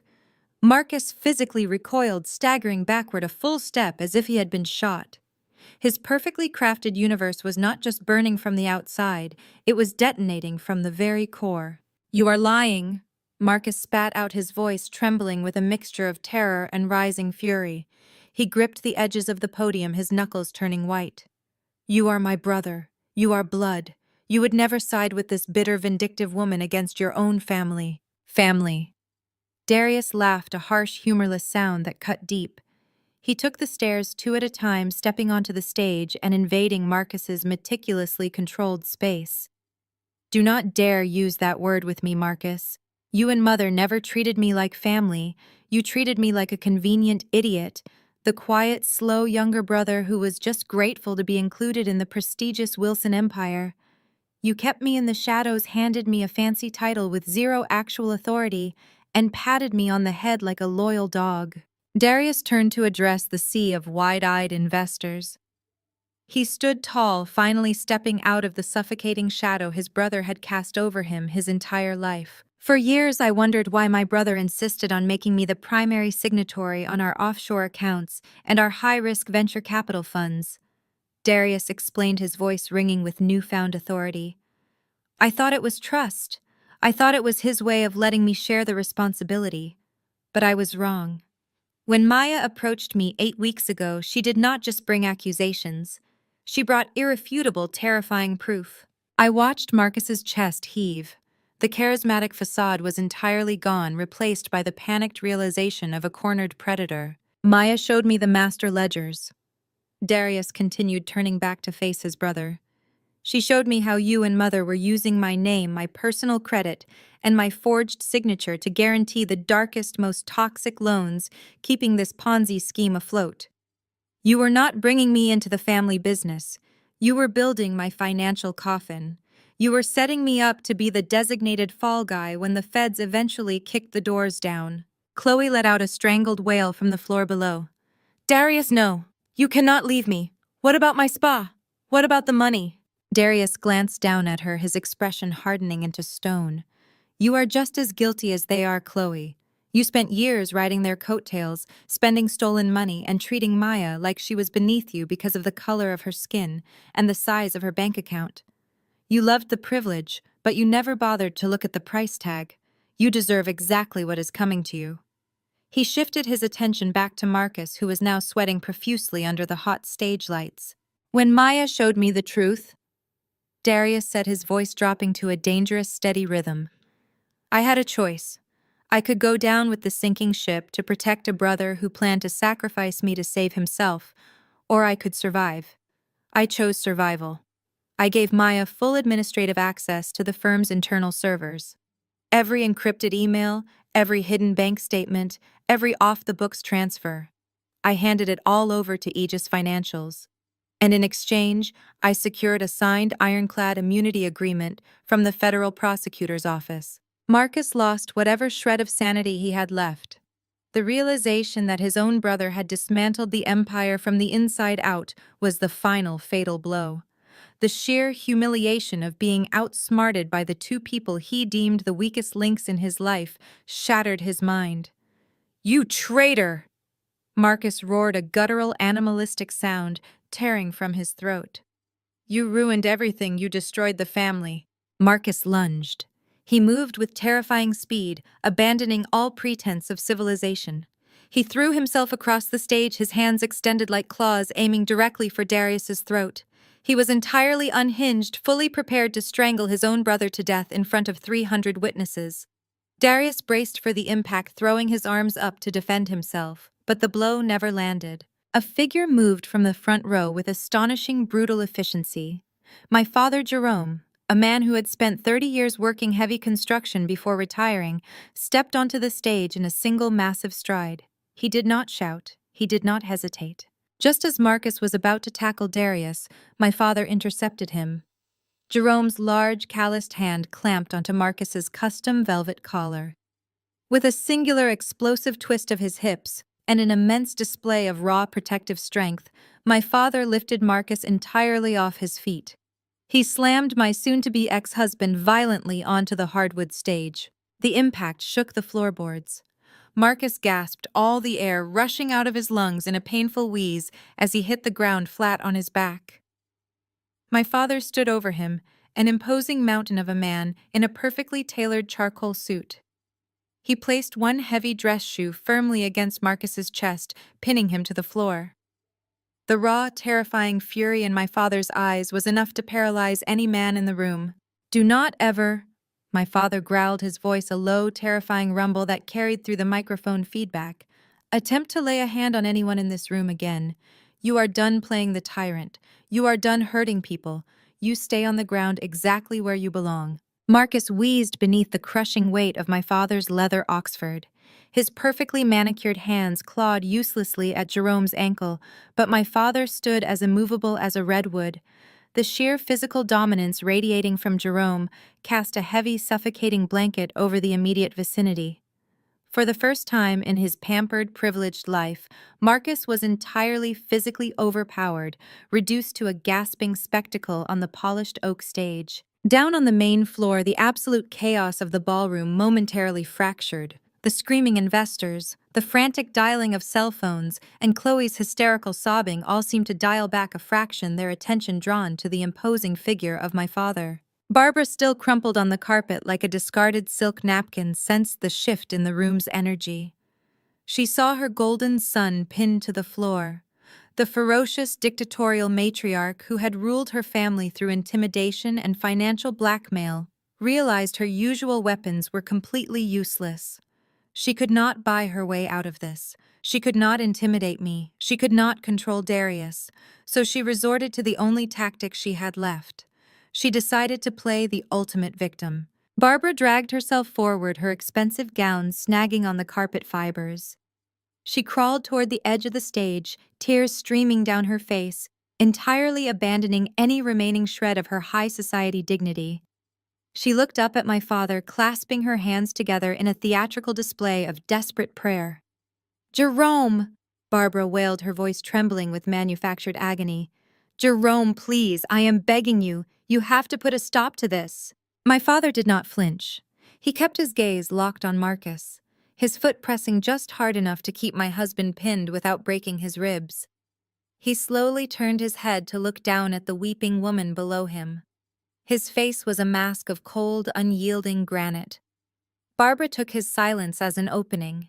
She leaned heavily against the edge of the stage, her tear-streaked face turned upward in a pathetic plea for mercy. "You are a good man, Jerome," she sobbed, her voice carrying across the front rows of the paralyzed audience. "You are a man of God, a man of reason and deep moral conviction. We are family, we are in-laws, we share a grandson. Please look at what your daughter is doing. She is destroying everything we have built. She is tearing this family apart in front of half the city. Tell her to stop this madness. I am begging you on my knees, talk some sense into her." It was a masterful performance. If I had not spent the last 3 years watching Barbara orchestrate the systematic destruction of my self-esteem, I might have actually believed her tears were genuine. She was banking on my father's working-class decency. She assumed that because he was a humble, retired construction worker, he would naturally defer to her, that he would be intimidated by the wealth in the room and force his daughter to yield to the elite hierarchy. She severely underestimated Jerome. My father slowly shifted his weight. He did not remove his foot from Marcus's chest, but he leaned forward, resting his massive hands on his knees as he stared down at Barbara. When he spoke, he did not need a microphone. His voice boomed across the ballroom, thick with 30 years of gravel and grit. It was a voice that commanded absolute silence. "Morals?" Jerome echoed the word, dripping with absolute disgust. "You want to talk to me about morals, Barbara?" Barbara nodded frantically, her hands still clasped together. "Yes, yes, please, Jerome. Do not ever invoke my grandson's name to save your own skin." My father warned, his voice vibrating with a terrifying protective rage. "Let me tell you exactly what your version of family morals looks like. 2 months ago, it was pouring rain, a torrential downpour. I got a call from my daughter at midnight. She was standing on the side of a busy intersection, soaking wet, holding my infant grandson in her arms, shivering. The ballroom grew unnervingly quiet. Even the investors who had been shouting moments ago stopped to listen. She was stranded," Jerome continued, his voice rising, filling every corner of the vast space. "And do you know why she was stranded in the freezing rain with a baby, Barbara? Because you decided she had stepped out of line. You decided you needed to teach her a lesson. So you sent your private security to physically rip the keys out of her hands and repossess her vehicle right there on the street. You left a mother and a child completely defenseless in the dark just to prove you had the power to do it." Barbara flinched, her eyes darting away. The wealthy onlookers surrounding her exchanged horrified glances. The illusion of the benevolent, sophisticated matriarch was entirely shattered, replaced by the reality of a vicious, vindictive bully. "When I picked my daughter up that night," Jerome said, his voice dropping an octave heavy with a father's profound pain and unyielding wrath. She was shaking so hard she could barely speak. She thought she was broken. She thought she was exactly what you called her, a failure, a useless burden. You spent years trying to convince my brilliant, fiercely independent daughter that she was nothing without your money. He stood up straight, towering over the stage. He gestured broadly around the room, taking in the extravagant chandeliers, the crystal centerpieces, and the terrified elite guests. "Look around you," Jerome boomed. "Look at this room. Look at these suits. Look at these diamonds. The morality of your family is nothing but rotting, putrid garbage wrapped up in expensive velvet. You built a kingdom entirely out of lies, theft, and the suffering of innocent people. You thought you could treat my daughter like a disposable servant because she did not come from your fabricated aristocratic bloodline." My father looked directly at me. The pride in his eyes was absolute, a blazing inferno of validation that washed away every single moment of doubt I had ever harbored. He turned his attention back to the weeping woman on the floor. "My daughter is not having a mental breakdown," Jerome declared proudly. "She is the smartest person in this room. Tonight, Maya is not just taking back a stolen car, she is taking out the trash." The entire ballroom seemed to exhale at once. My father's words acted as the final catalyst. The spell of the Wilson family was entirely broken. The hesitation that had held the investors back completely vanished. The room erupted into total, unmanageable chaos. Dozens of people began shouting into their cell phones. "Get my lawyer on the line right now!" A man in a bespoke navy suit screamed into his phone, his face purple with rage. "Freeze everything connected to Marcus Wilson. I want federal authorities down here immediately." "They stole my retirement," an older woman shrieked, pointing a trembling finger at Barbara. "You thieves! I will see you in prison!" The absolute panic was infectious. People were scrambling toward the exits to make their calls while others surged toward the stage demanding answers, demanding their money, demanding blood. The polished gala had fully transformed into a riot. On the stage, Marcus felt the pressure on his chest lessen by a fraction of an inch as my father turned his head to assess the surging crowd. Marcus was a coward, and like all cowards, his first instinct when cornered was blind flight. With a sudden, desperate surge of adrenaline, Marcus twisted his body violently. He managed to slip out from under my father's heavy shoe, his custom tuxedo jacket tearing loudly at the seam. He scrambled backward, scuttling on his hands and knees like a terrified crab, his eyes darting frantically around the stage. He ignored the crowd. He ignored his sobbing mother and his hysterical sister-in-law. He completely ignored Darius, who was standing off to the side watching his older brother's pathetic retreat with cold detachment. Marcus's gaze locked onto the heavy, reinforced double doors located at the far left edge of the stage, the service exit. The doors that led directly through the hotel kitchens and out into the loading dock alleyway. He hauled himself up his chest, heaving his perfectly styled hair plastered to his sweating forehead. He took a stumbling step toward the exit, preparing to sprint into the shadows and abandon everyone he had ever claimed to love. I raised the microphone to my lips. My voice was calm, cutting through the deafening roar of the panicked ballroom with crystalline clarity. "You do not need to look for the back door, Marcus," I said. Marcus froze in his tracks, his hands suspended inches from the brass handle of the service exit. He turned his head slowly, looking back at me over his ruined shoulder. His eyes were wide, filled with the absolute terror of a man who realized every single escape route had been permanently sealed. I offered him a tight, victorious smile.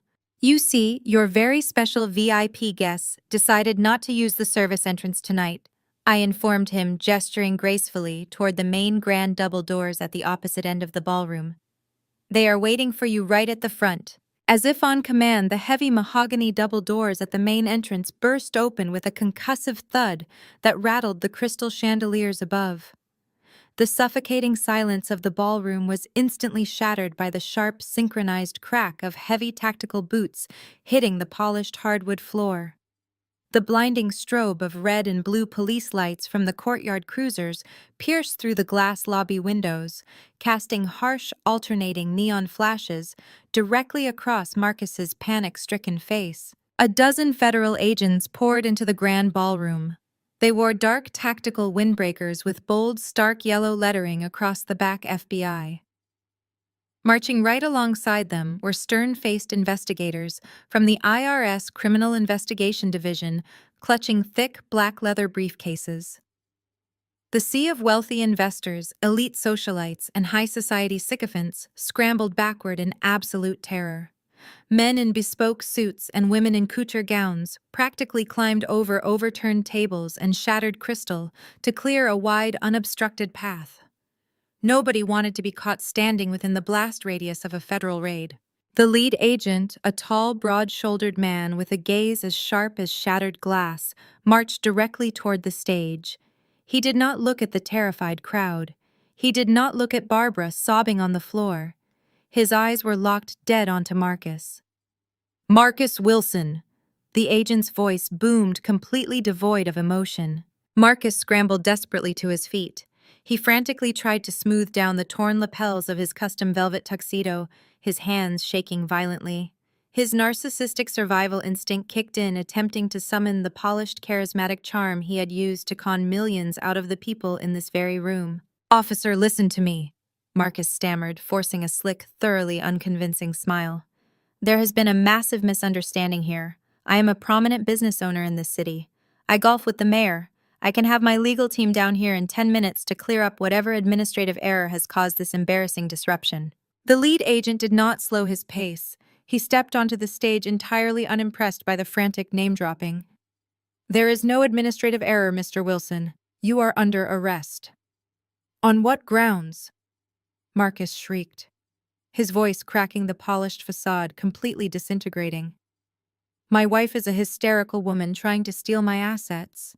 She has no proof of anything." I stepped forward, my emerald gown catching the stark, flashing lights of the police cruisers outside.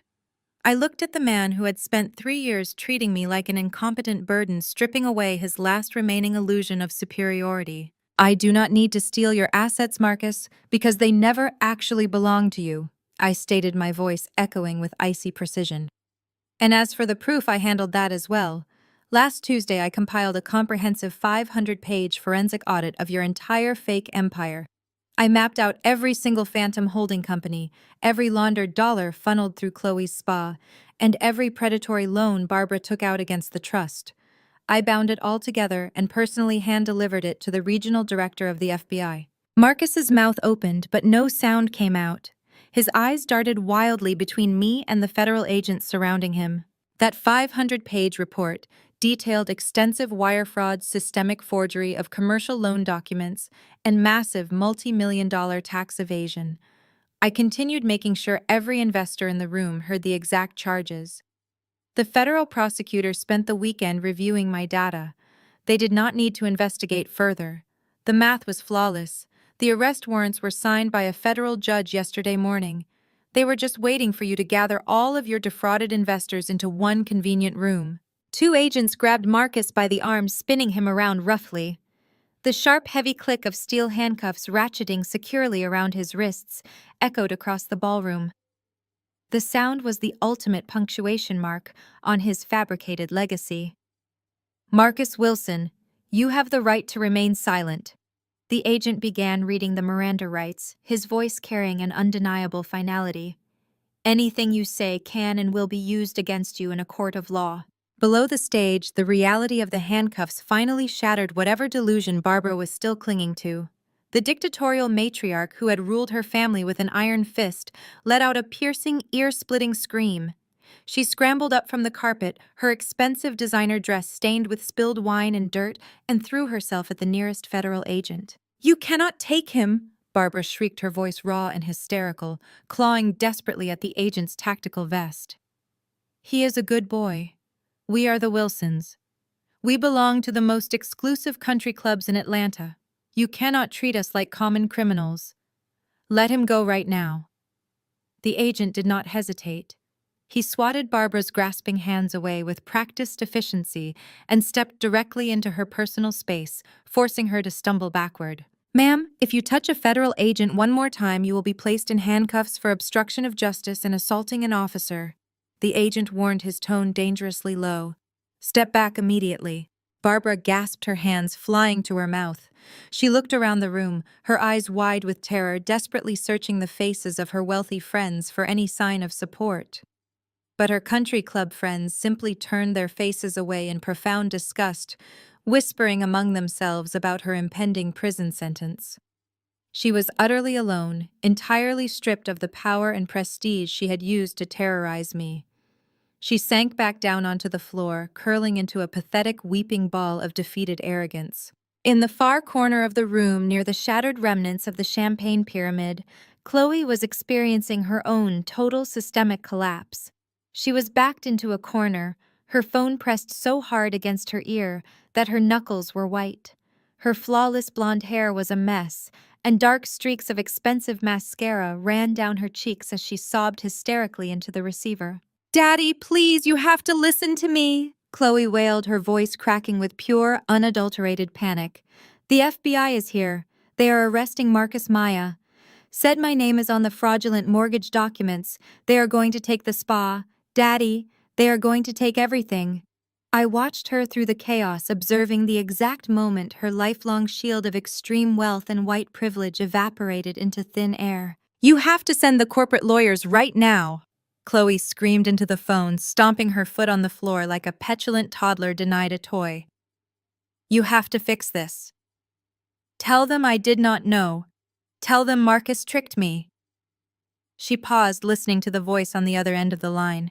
Her face went completely slack. The hysterical sobbing abruptly stopped, replaced by a hollow, terrifying silence. "What do you mean I am on my own?" Chloe whispered into the phone, her voice barely audible. "Daddy, Daddy, please do not hang up. You cannot let me go to federal prison. I am a Blackwell." The line went dead.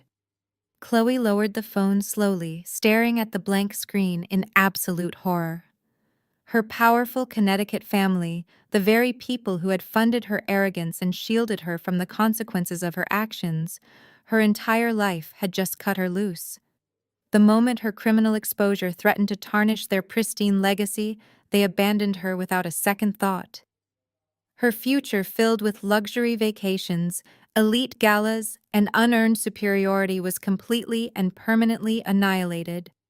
She slid down the wall, burying her face in her hands, realizing that she was just another expendable pawn in a game she thought she controlled. On the stage, the agents began to march Marcus toward the main doors. He dragged his feet, his head swiveling wildly, looking at the ruins of his life. He looked at the angry mob of investors who wanted his head on a spike. He looked at his mother wailing on the floor. He looked at Darius, his own brother, who stood with his arms crossed, watching the arrest with a cold, unforgiving stare. Finally, Marcus looked at me. The hatred in his eyes was visceral, a burning toxic venom. But beneath that hatred was the undeniable, crushing reality of his absolute defeat. "You planned this from the very beginning," Marcus hissed, fighting against the agent's grip as they hauled him past me. "You sat in my house, eating my food, playing the obedient little wife while you dug my grave." I smoothed a non-existent wrinkle from the front of my emerald gown, meeting his furious gaze with total unflinching calm. "I did not dig your grave, Marcus," I replied, my voice steady and cold. "You dug it yourself with your own greed, your own arrogance, and your own endless lies. I simply refused to be the one buried inside it." The agents yanked his arms, forcing him forward. "Keep moving," the lead agent ordered. As they frog-marched him down the center aisle, the crowd of betrayed investors began to jeer and shout, hurling insults and curses at the man they had once treated like royalty. Marcus bowed his head, his face burning with the ultimate humiliation, paraded out of the ballroom in steel handcuffs, while the flashing red and blue lights illuminated his disgrace for the entire world to see. I stood on the stage, flanked by my father and Darius, and took a long, deep breath. The suffocating weight I had carried for 3 years, the endless belittling, the gaslighting, and the systemic cruelty completely evaporated. The air in the room finally felt clean. The empire of lies had fallen, and from its ashes, I had forged my own absolute freedom. Hours later, the glittering chandeliers of the hotel ballroom had been replaced by the harsh, buzzing fluorescent tubes of the federal precinct. The transition from high society luxury to the cold, sterile reality of the criminal justice system was absolute. The air in the waiting room smelled of stale coffee floor wax and the undeniable scent of profound regret. I sat on a hard molded plastic chair in the corner of the bullpen, wrapping my hands around a flimsy paper cup. The black coffee inside was bitter and lukewarm, but to me it tasted like absolute victory. I took a slow sip, letting the caffeine settle my adrenaline. Beside me sat my father. Jerome had not moved from my side since the moment he stepped off that stage. He sat with his broad shoulders squared, his large hands resting calmly on his knees. He did not need to speak. His sheer presence was a fortress, an immovable wall of protection that shielded me from the chaotic fallout of the night. Through the reinforced glass windows of the processing area, the red and blue emergency lights from the cruisers outside cast a rhythmic flashing glow across the linoleum floor. I could see the reflection of the flashing lights bouncing off the terrified, exhausted face of my soon-to-be ex-husband. Marcus was currently being fingerprinted and photographed. His custom velvet tuxedo jacket had been confiscated. He stood slumped against a cinder block wall, wearing a wrinkled dress shirt, looking entirely stripped of his arrogant charm. He was no longer the brilliant venture capitalist or the untouchable golden child of the Wilson Empire.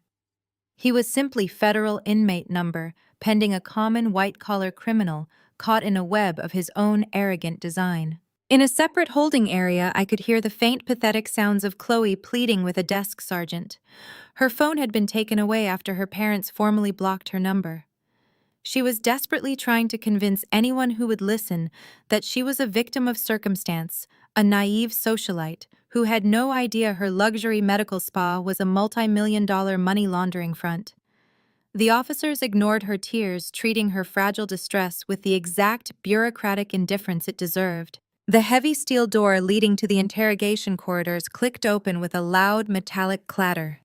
The sound echoed through the quiet waiting room. I did not look up from my coffee cup, but I knew exactly who had just walked through that door. Barbara Wilson emerged into the bullpen. She was accompanied by a tired-looking federal agent who pointed her toward the waiting area while they processed her paperwork. She was not in handcuffs yet, pending a formal indictment hearing later in the week, but the psychological cuffs had already been tightly fastened. The transformation in my mother-in-law was staggering. Just a few hours ago, she had been the undisputed queen of the ballroom, dripping in stolen diamonds and suffocating everyone around her with her manufactured superiority. Now she looked like a hollowed-out ghost. Her expensive silk gown was wrinkled and stained. Her immaculate hair was disheveled, flattened against her scalp with nervous sweat. The heavy pearl necklace she wore seemed to be choking her, a physical manifestation of the crushing debt and criminal liability wrapping around her throat. She spotted me sitting in the corner. Even now completely destroyed and facing the absolute ruin of her entire bloodline, Barbara could not suppress her instinct to attack. It was a compulsion. She had spent decades using guilt, shame, and manipulation to control every narrative, and she simply did not know how to exist without trying to inflict pain on someone else. She dragged her feet across the linoleum, marching toward where my father and I were sitting.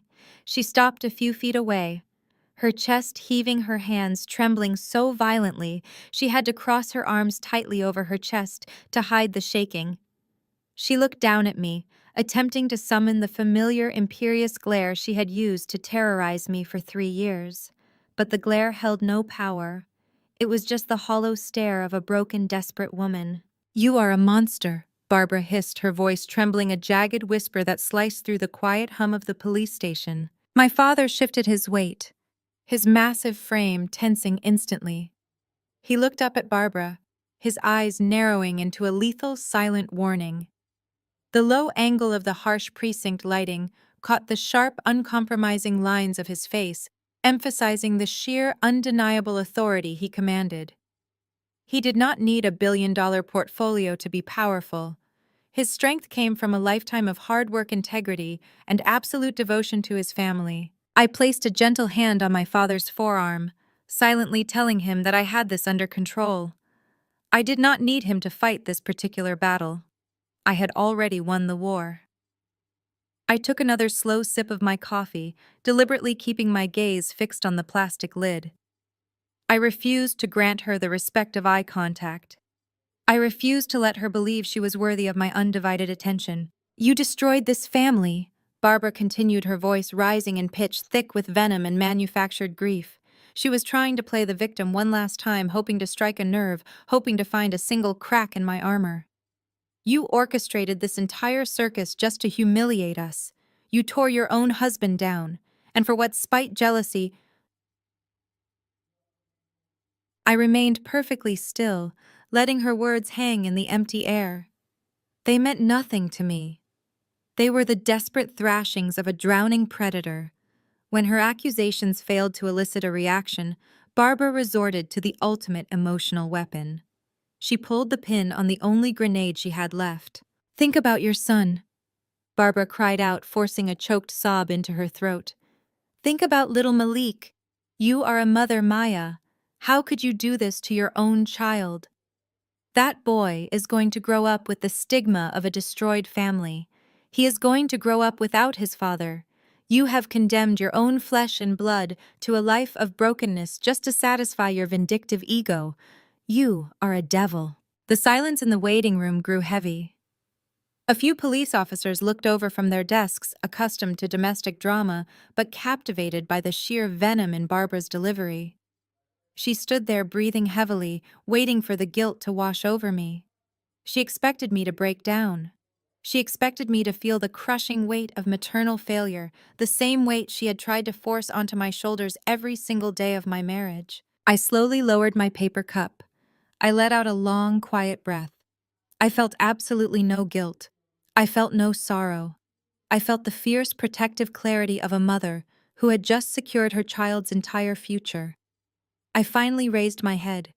I did not look at her with anger.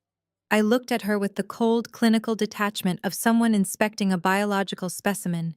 "Malik does not need a father who is a fraud," I stated, my voice echoing with an icy, devastating calm. "He does not need a man who builds his life on lies, theft, and the exploitation of innocent people. He does not need a role model who cowers behind a fake empire because he is too weak to build anything real." Barbara's mouth opened in shock, but I did not let her interrupt. I drove the blade in deeper, twisting it with absolute precision. "And my son certainly does not need a grandmother who is a common thief." I continued, my gaze locking onto hers, pinning her in place.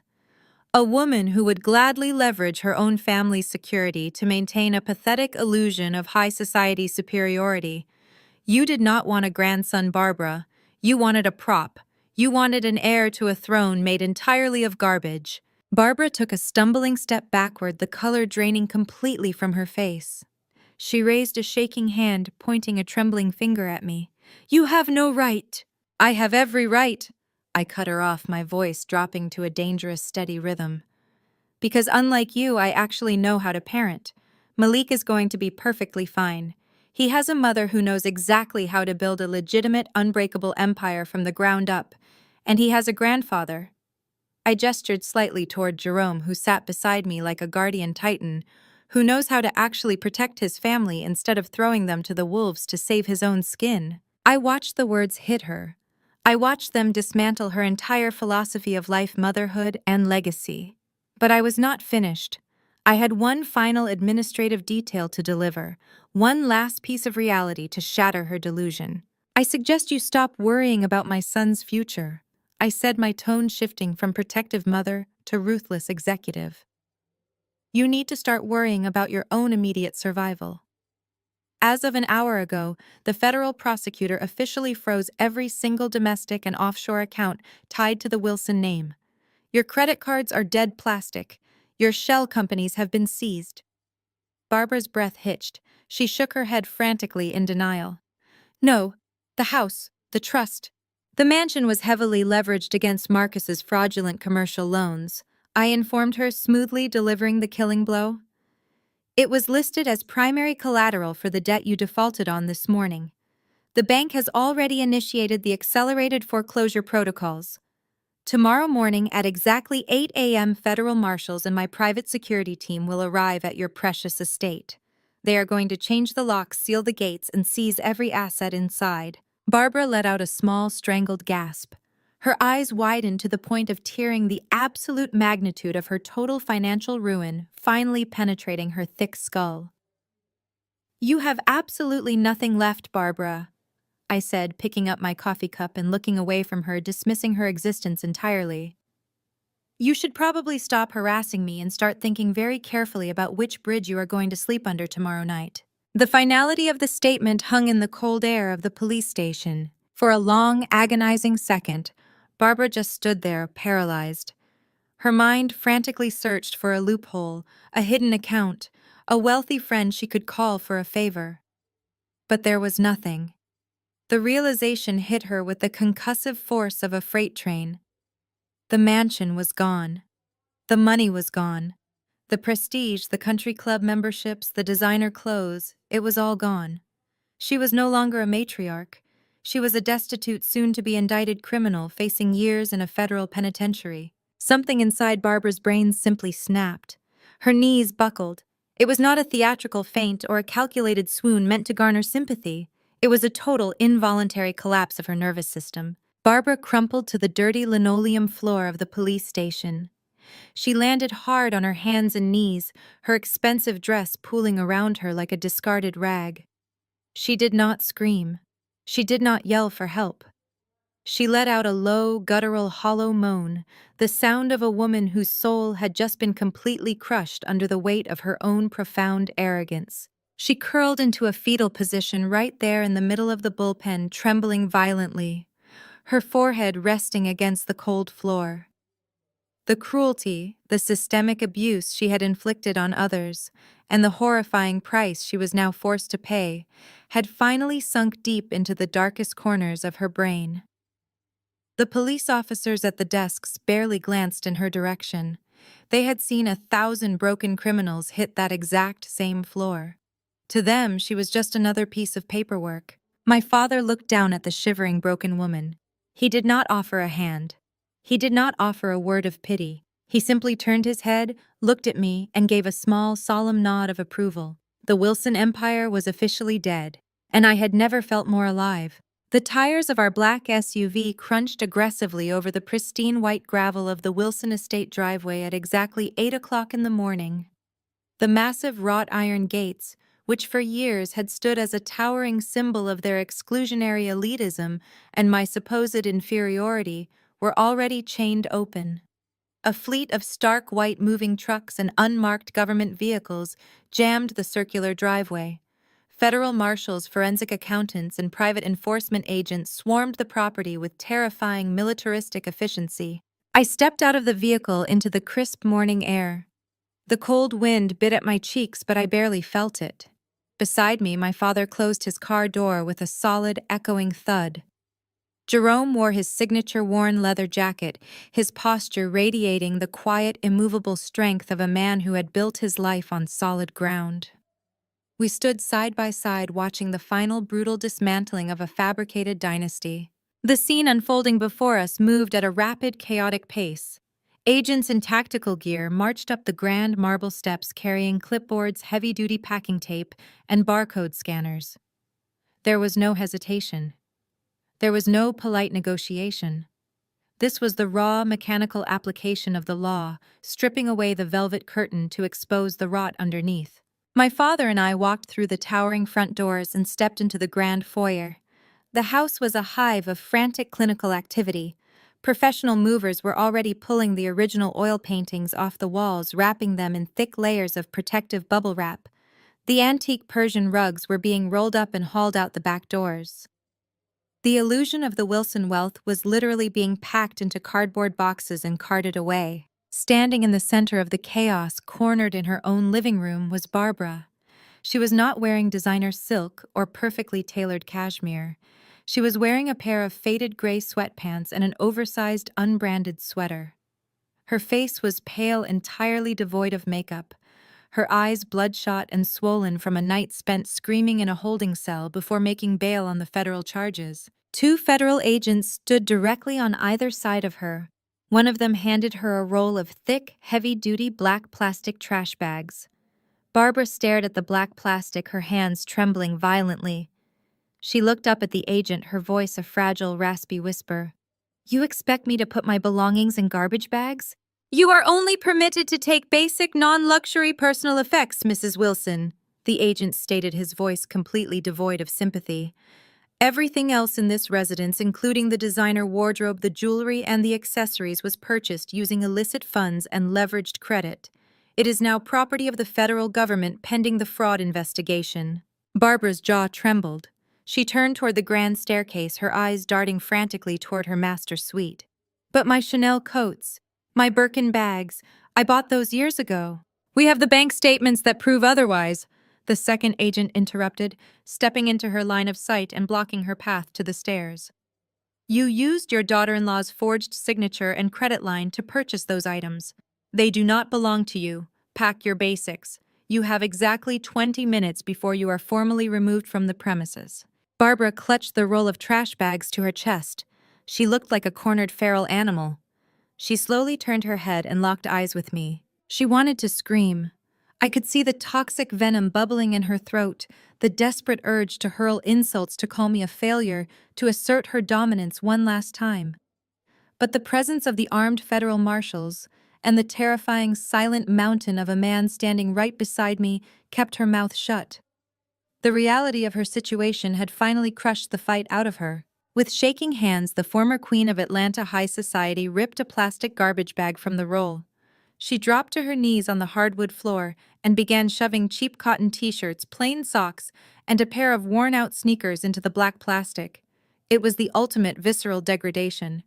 The woman who had obsessed over status labels and appearances was now literally bagging up the worthless remnants of her life like trash. My phone buzzed in my pocket, cutting through the sound of ripping packing tape. I pulled it out and looked at the screen. It was a message from Darius, accompanied by a short video file. While the federal agents were dismantling Barbara's life, the commercial banks were simultaneously executing their strike across town.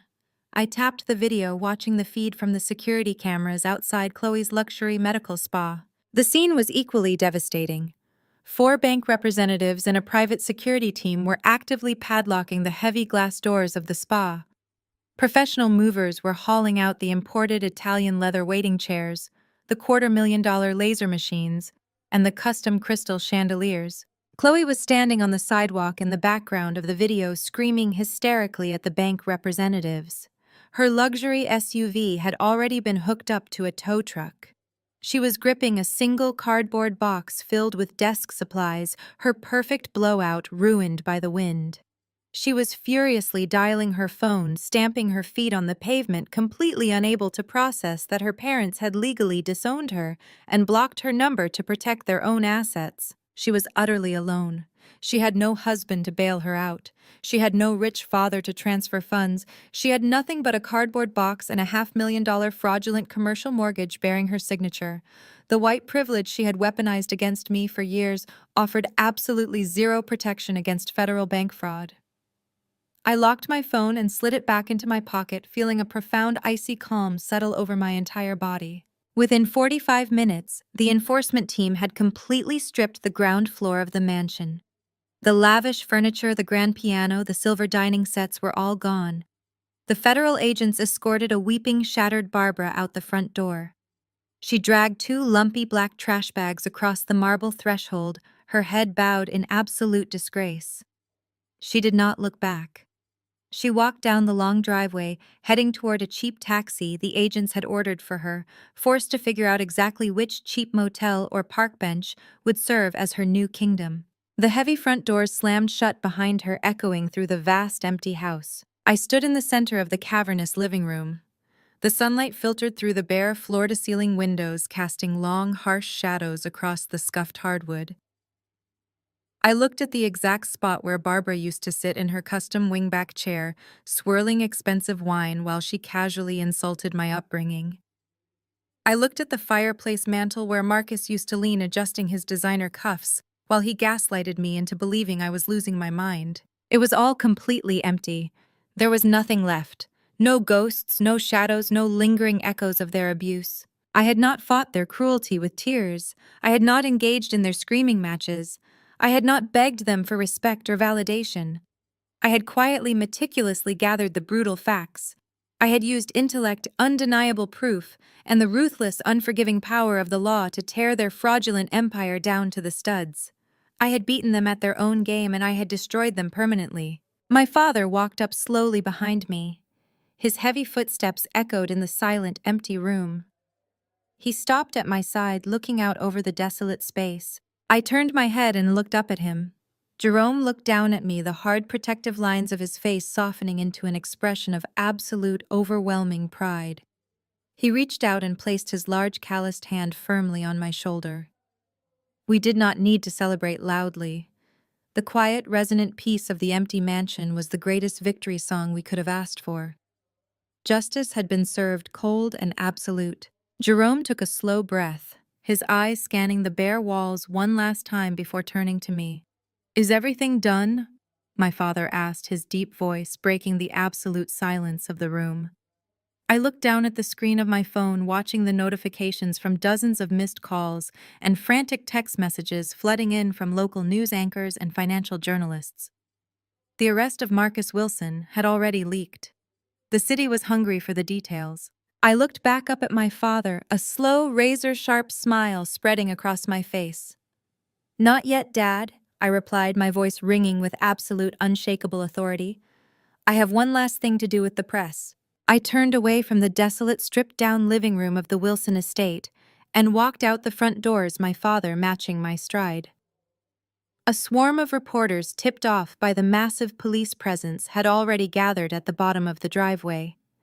They were kept at bay by the federal marshal's barricades, but their microphones were thrust through the wrought iron bars, and camera shutters fired like a barrage of rapid gunfire. This was the moment the Wilson family had always craved.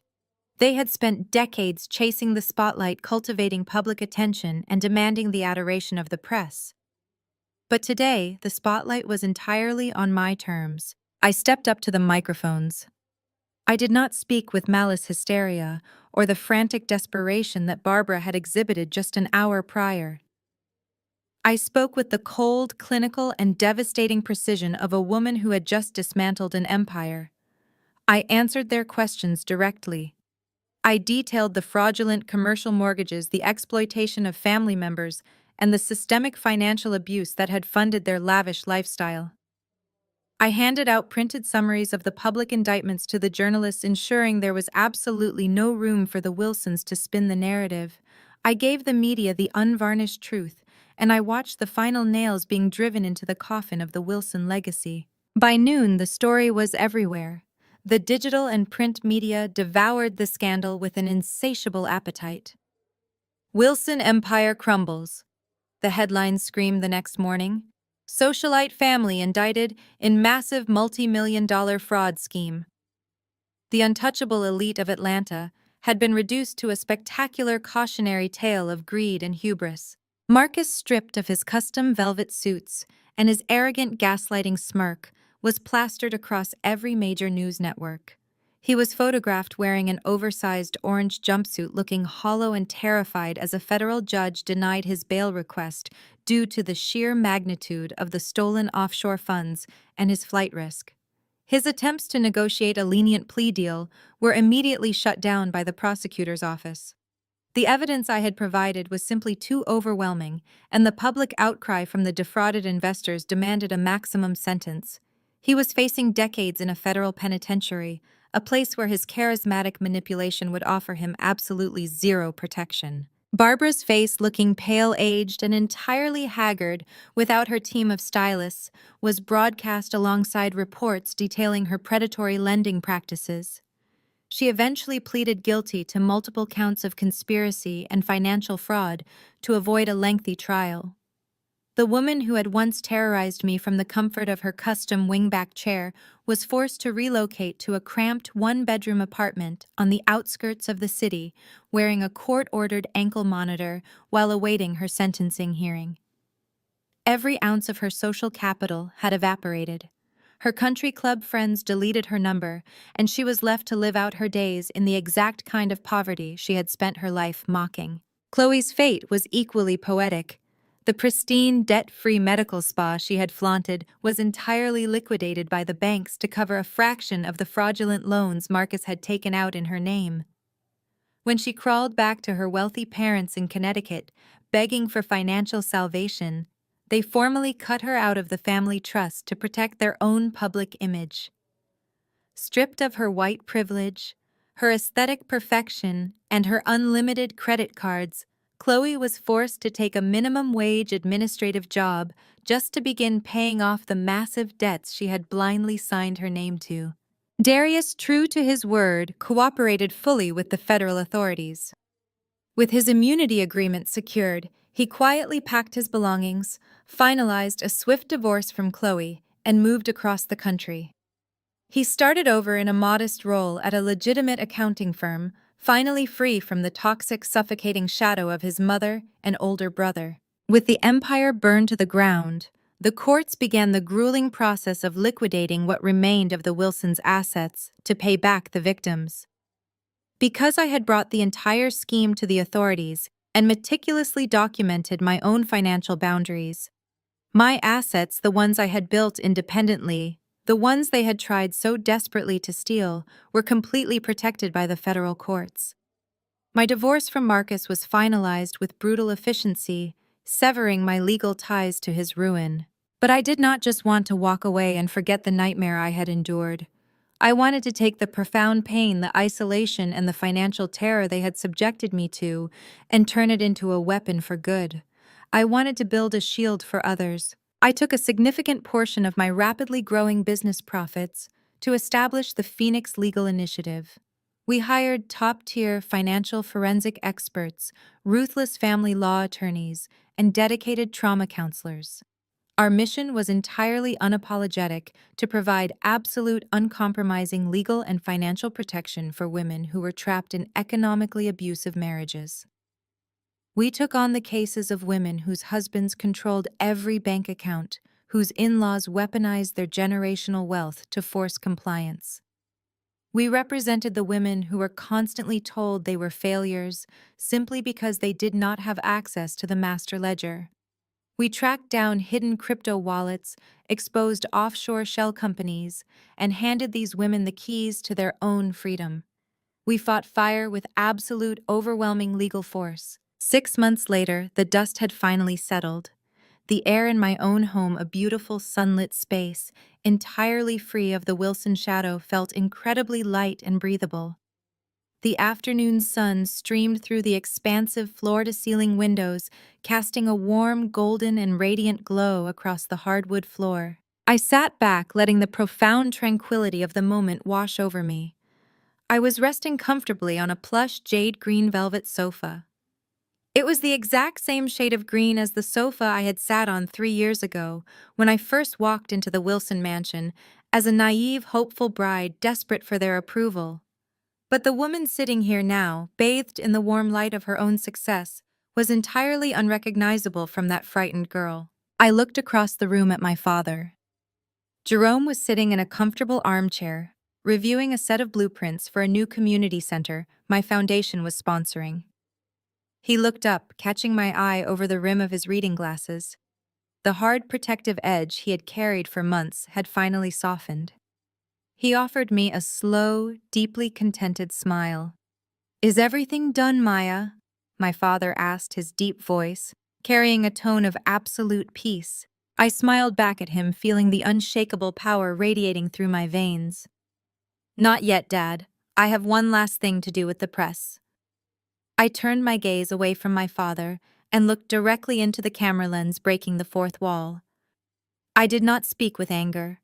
I spoke with the warm, resonant, and undeniable authority of a woman who had conquered her demons and claimed her throne. They took my car because they truly believed that a woman without a vehicle would be permanently trapped in their web of control. I said, my voice steady and clear. They assumed that stripping away my mobility would paralyze me. They thought that if they humiliated me, if they left me stranded in the pouring rain with my child, I would simply break down and surrender to their demands. They were dead wrong. They did not understand that when you push a strong woman into a corner, she does not walk to beg for mercy or pity. She walks to figure out a way to buy the entire road you are standing on. I leaned forward slightly, looking straight into the eyes of the audience, wanting every single word to land with the weight of absolute truth. To anyone watching this video right now, do not ever let the arrogance, the wealth, or the cruelty of others make you forget your own inherent value. Let them underestimate you. Let them firmly believe you are a failure. Let them scream, let them plot, and let them exhaust themselves maintaining their pathetic, crumbling illusions of superiority. Your job is not to argue with them. Your job is to work in absolute silence. Build your intellect, secure your financial independence, and construct your own empire brick by brick. And when the time is right, let your massive, undeniable success be the deafening sound that finally wakes them up to their own ruin. I leaned back against the jade velvet, a genuine victorious smile resting on my lips. If you have ever been underestimated, financially manipulated, or abused by the people who were supposed to protect you, I want to hear your story. Tell me about your victories in the comments below. Take back your voice. Do not forget to like and subscribe to join this community of survivors and to ensure you never miss a lesson in taking back your power. I will see you all in the next chapter of our journey. The warm sunlight bathing the room slowly began to dim the screen, fading smoothly to absolute black. A heavy, powerful R&B beat dropped in the darkness, the bass thumping with a triumphant, undeniable, and electrifying rhythm as the video came to a close. The greatest takeaway from Maya's journey is that true power does not lie in matching the volume of your abusers, but in the quiet, calculated execution of your boundaries. When dealing with toxic family dynamics or manipulative environments, the natural instinct is to scream, defend yourself, or beg for the respect you rightfully deserve. However, manipulators thrive on that emotional chaos. It feeds their illusion of control. Maya teaches us that the ultimate revenge is never a screaming match. It is absolute, undeniable success built on a foundation of self-worth and financial independence. She did not waste her energy trying to convince her in-laws of her value. Instead, she allowed them to wildly underestimate her, while she silently gathered her strength, sharpened her intellect, and secured her own resources. This story serves as a powerful reminder that you are not defined by the labels toxic people force upon you. Being the scapegoat or the outcast often just means you are the only one brave enough to see through the dysfunction. You cannot heal in the same environment that broke you, and you owe no loyalty to those who exploit you under the guise of family. Your greatest weapon is your independence. Focus entirely on building your own life, securing your own future, and protecting your peace. When you finally stand up, do it not with tears or pleas, but with ironclad proof of your capability. Let your unshakable success be the gavel that silences their disrespect forever. Have you ever had to break free from a toxic environment to build your own success? Share your journey of reclaiming your power in the comments below. If this story inspired you, please hit the like button and subscribe for more empowering content.